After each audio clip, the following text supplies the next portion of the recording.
Украина ја обвини Русија дека погребала илјадници цивили во масовни гробови во близината на Мариупол, во обид да го сокрие масакрот кој се случува во овој град. Сателитските снимки објавени од Maxar Technologies покажаа масовни гробници во градот Манхуш во близина на пристаништето на Азовското море. Според Maxar, на фотографиите се снимени повеќе од 200 гробови во градот кои се протегаат надвор од постоечкото гробиште. Според украинските власти во Мариупол, во овие гробови може да се наоѓаат повеќе од 9000 мртви луѓе. Русите во така наречени мобилни крематориуми ги уништуваат телата на убените цивили во Мариупол, обвини председателот на Украина Володимир Зеленски, предупредувајќи дека окупационите сили се обидуваат да ги сокријат трагите од своите злосторства.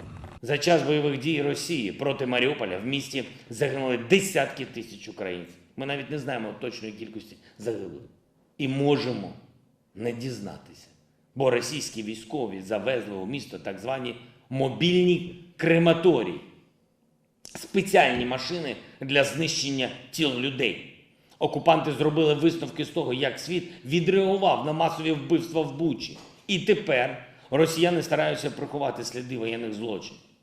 Околу 80 жители на Мариупол, кои успеа да побегнат од речиси до темел уништениот град, пристигнаа денеска во Запорижнија. 1500 луѓе требаше да се евакуираат со автобус, но само мал дел успеале да побегнат.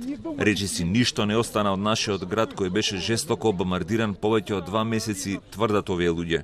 Там страшное творилось, там не расскажешь просто так. Там кацапы убивают людей ни за что.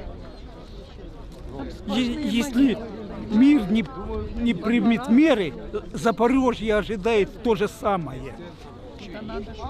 Что-то надо предпринимать. И немедленно. Во дворе маленькое кладбище есть. Воронка. 7 человек похоронено. Русија прогласи победа во Мариупол, иако во градот се уште има припадници на украинските безбедносни сили, како и неколку илјади цивили кои се кријат во подземните ходници и подруми на огромниот индустријски комплекс челичарницата Азовстал.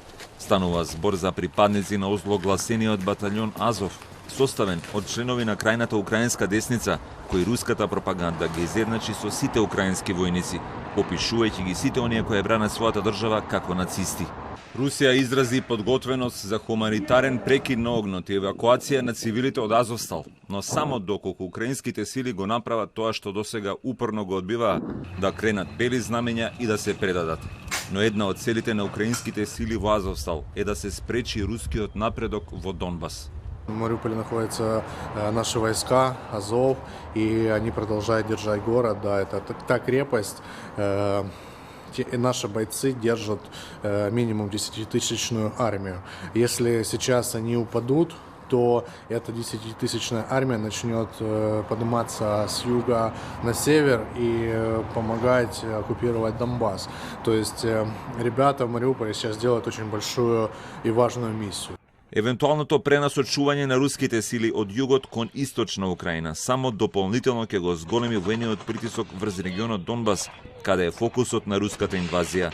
Официјална Москва потврди дека руските војници зазеле 40 села на огромниот фронт во источна Украина, додека на повеќе места украинските војници и ги напуштиле своите забарикадирани позиции. Сите руски придобивки се привремени и тие на крајот ќе мора да ја напуштат нашата држава, пркосно порачуваат властите во Киев.